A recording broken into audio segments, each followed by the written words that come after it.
दोस्तों नमस्कार, स्वागत है आप सभी का एजुकेशन मंत्रा में। दोस्तों चौंका देंगे खाली पदों के आंकड़े। एक ही मंडल में इतने ज़्यादा पद खाली हैं। बेसिक शिक्षा अधिकारी का बयान जारी हुआ है।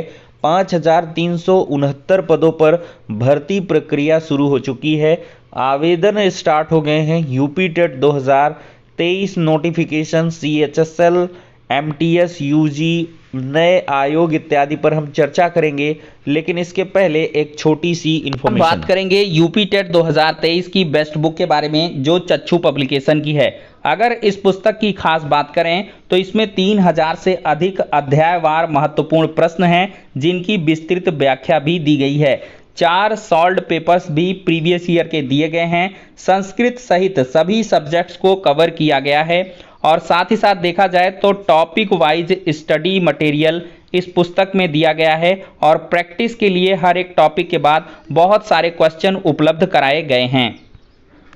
इतना ही नहीं, चक्षु पब्लिकेशन का ही एक प्रैक्टिस सेट आता है, जिसको लगा करके आप अपनी यूपी टेट की तैयारी को और भी मजबूत कर सकते हैं। तो देर किस बात की है, लिंक डिस्क्रिप्शन बॉक्स में है। ऑनलाइन माध्यम से यदि पुस्तकों को लेना चाहते हैं तो क्लिक करें और साथ ही साथ ऑफलाइन के लिए किसी भी नजदीकी बुक स्टॉल पर कांटेक्ट करें। दोस्तों देखा जाए तो उत्तर प्रदेश के बेसिक शिक्षा विभाग के अंदर इतने ज़्यादा रिक्त पद हैं कि ये आंकड़े चौंका दे रहे हैं और शिक्षा व्यवस्था की बदहाली साफ तौर पर आपको नजर आएगी। तो दोस्तों यहाँ पर जिला बेसिक शिक्षा अधिकारी का स्टेटमेंट जारी हुआ है और जो पदों की संख्या है वो काफ़ी ज़्यादा है। तो यहाँ पर दोस्तों देख सकते हैं 7,149 पद प्राथमिक में और 3,761 पद उच्च प्राथमिक स्कूलों में रिक्त हैं।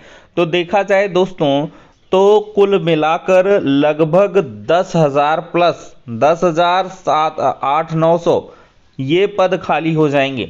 देखिए उच्च प्राथमिक विद्यालयों में जो पद खाली हैं वो एक प्रकार से देखा जाए तो प्राथमिक के ही पद खाली हैं। इसको कुछ ऐसे समझिए, क्योंकि प्राथमिक के शिक्षकों का प्रमोशन जूनियर में होगा तभी ये पद ऑक्युपाई होंगे, भरे जाएंगे। और प्राथमिक का जो भी पद जूनियर में जाएगा तो सीधे से सहायक अध्यापक का पद खाली होगा। तो ये पद 10,000 प्लस हैं और ये आंकड़ा काफ़ी ज़्यादा है। तो मंडल के 7,149 प्राथमिक और 3,761 उच्च प्राथमिक विद्यालयों में शिक्षकों के पद रिक्त हैं। इसे भरने के लिए कोई कार्य योजना अब तक नहीं बनी है। यह जानकारी विभागीय मंत्री ने विधानसभा में दी है। ऐसे में नए सत्र में पठन पाठन किस तरह होगा, ये एक बड़ा प्रश्न है। जिला बेसिक शिक्षा अधिकारी प्रवीण कुमार तिवारी ने बताया कि प्रयागराज मंडल में प्राथमिक विद्यालयों में शिक्षकों और शिक्षा मित्रों को सम्मिलित करते हुए शिक्षक छात्र अनुपात 1:27 है। तो मंत्री जी की जो भाषा है वो BSA साहब भी बोल रहे हैं और ये शिक्षकों और शिक्षा मित्रों को शामिल करते हुए छात्र शिक्षक अनुपात को मेंटेन कर रहे हैं कि 1:27 है। और उच्च प्राथमिक विद्यालयों में ये अनुपात उन अनुदेशकों को मिलाकर के 1:39 है।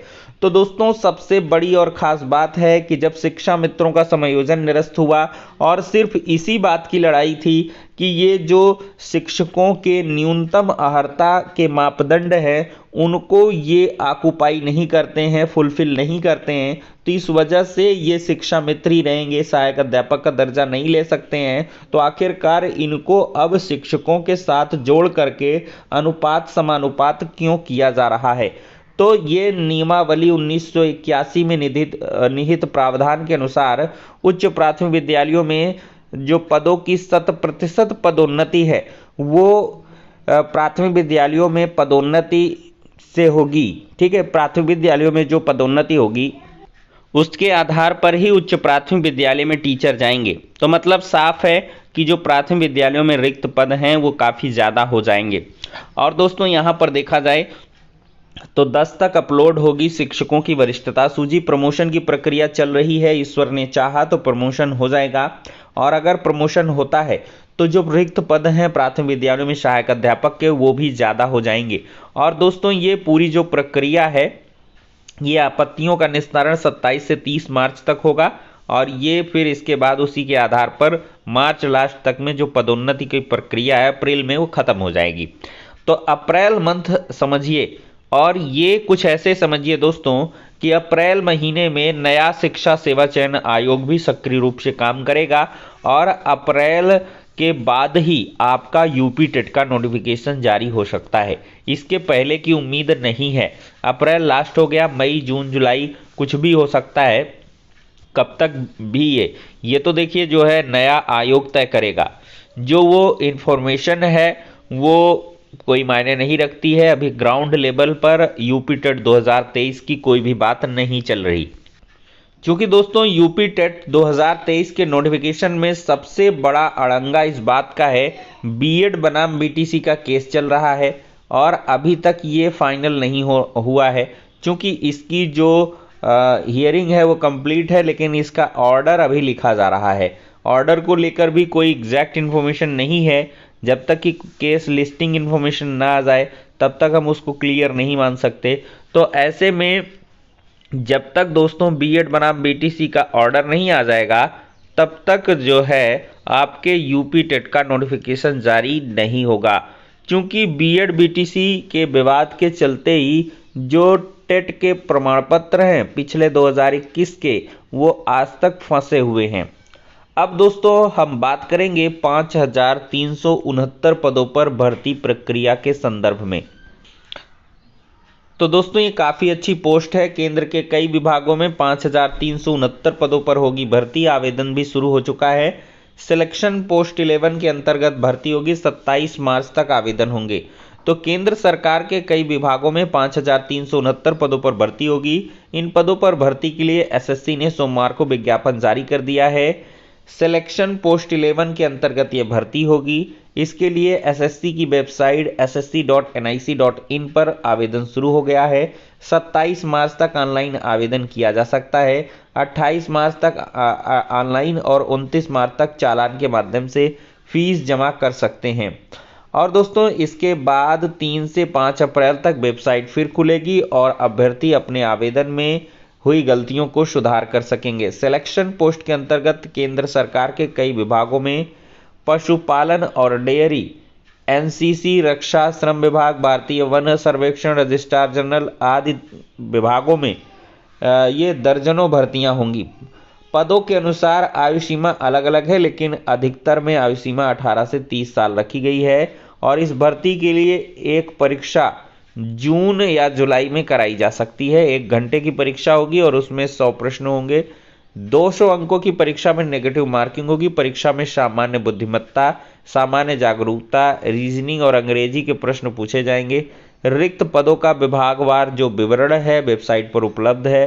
कुल रिक्त पद 5369 में से एसटी के 687, एसटी के 343, ओबीसी के 1332, ईडब्ल्यूएस के 154 पद हैं, जबकि 2540 पद 2540 पद ये अनारक्षित यानी कि युवा श्रेणी के हैं।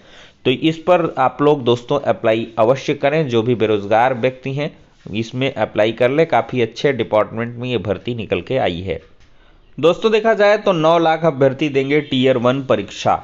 कर्मचारी चयन आयोग की ओर से combined higher secondary level CHSL 2022 tier 1 परीक्षा 9 मार्च से आयोजित की जाएगी। एसएससी मध्य क्षेत्र के अधीन उत्तर प्रदेश और बिहार के 17 शहरों में बनाए गए जो है कुल 77 परीक्षा केंद्रों में 9 लाख से अधिक अभ्यर्थी जो है परीक्षा देंगे।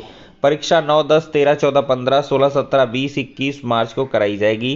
कंप्यूटर आधारित परीक्षा है। सुबह 9 से 10, 11:15 से 12:45, 2:30 से 3:30, 5:15 से 6:15 की पाली में प्रस्तावित है।